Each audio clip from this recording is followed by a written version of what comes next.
Hi everyone, I'm Dr. Charlie Rozier and this is Daisy the Beagle. She's looking very excited.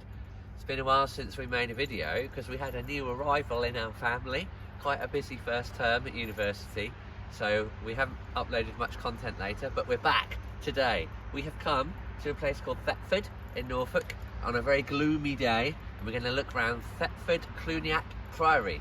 So, if you're ready, let's go!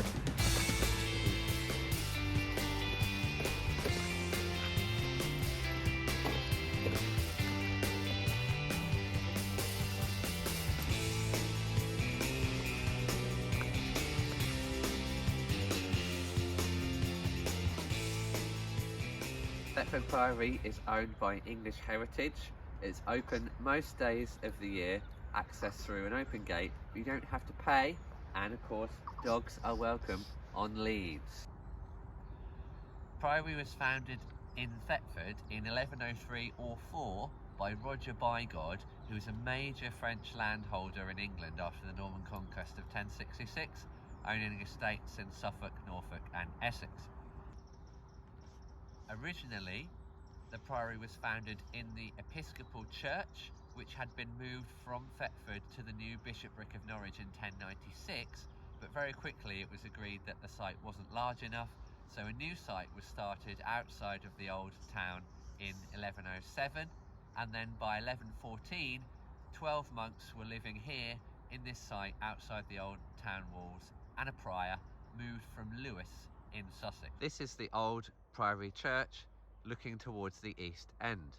The church was very important for Thetford Priory because it was founded by a community of Cluniac monks linked to the monastery of Cluny in France. Cluniac monasticism placed a heavy emphasis on liturgy and intercessionary prayer, meaning that they received great amounts of donations from patrons who would receive prayers on behalf of their souls and the souls of their families.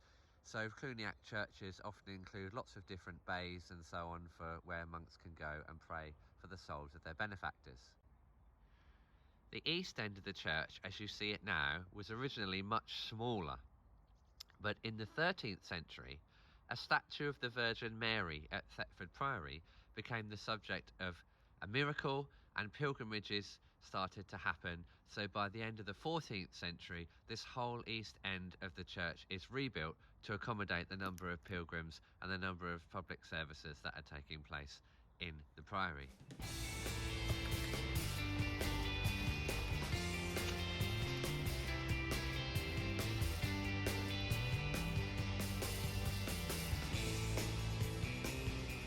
In 1248, Prior Stephen of Thetford was involved in a scandal.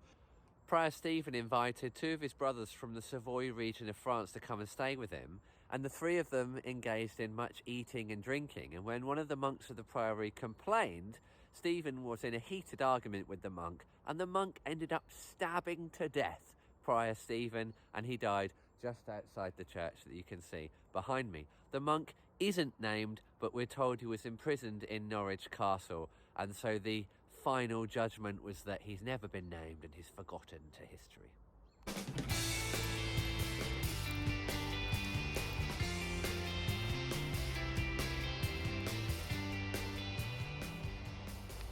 In 1438, John Howard is made the first Duke of Norfolk by King Richard III, and there begins a fairly long association with Thetford, with that family.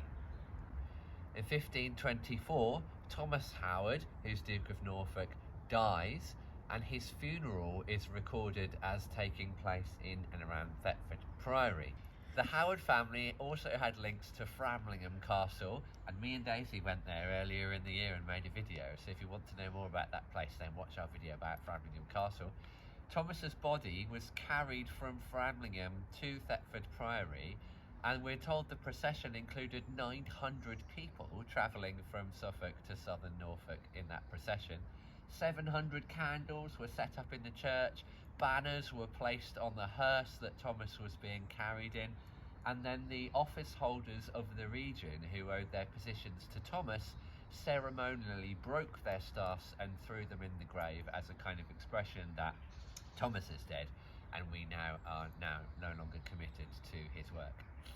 In 1536, the dissolution of the monasteries was beginning, and priories like this were about to be suppressed by Henry VIII and those supporting his cause. The Duke of Norfolk, Thomas Howard, petitioned the Crown that the priory in Thetford should be converted to a college of cardinals, but this petition failed.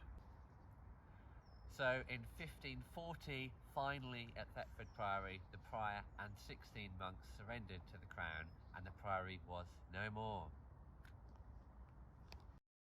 While we're in Thetford, we also went to Castle Park, which contains these remains of a Norman motte and bailey castle, built on the site of an earlier Iron Age hill fort. You can see Daisy struggling up the 80-foot mound. The history of Thetford is known from the early medieval period. In 869, a Danish army campaigning against the Kingdom of East Anglia overwintered in Thetford, eventually killing the King of East Anglia, King Edmund. After this, Scandinavians settle in East Anglia, and there's a mint at Thetford known by the year 900. Danish armies again raid Thetford in 1004 and 1010 AD. By 1066, Thetford is a large town with 12 churches, making it a suitable location for a motte and bailey castle. In more recent history, Thomas Paine, the political radical involved in the French and American revolutions, was born in Thetford, commemorated by this statue. So, I've just run up the motte and bailey castle at Thetford, and as you can see, it's quite an effort.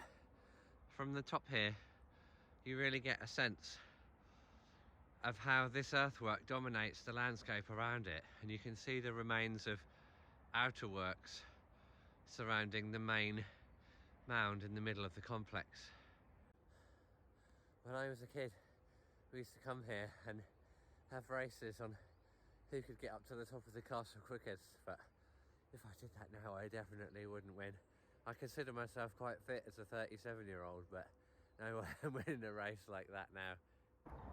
We hope you enjoyed watching our short video about Thetford Priory in Norfolk. Daisy's looking out over the ruins and thinking about all the things I've just told her about. If you liked the video, then please subscribe to our YouTube channel, follow us on various social media, and leave comments about what you would like to see next, what you liked, and where you would like to see us go in our future history walks with Daisy the Beagle.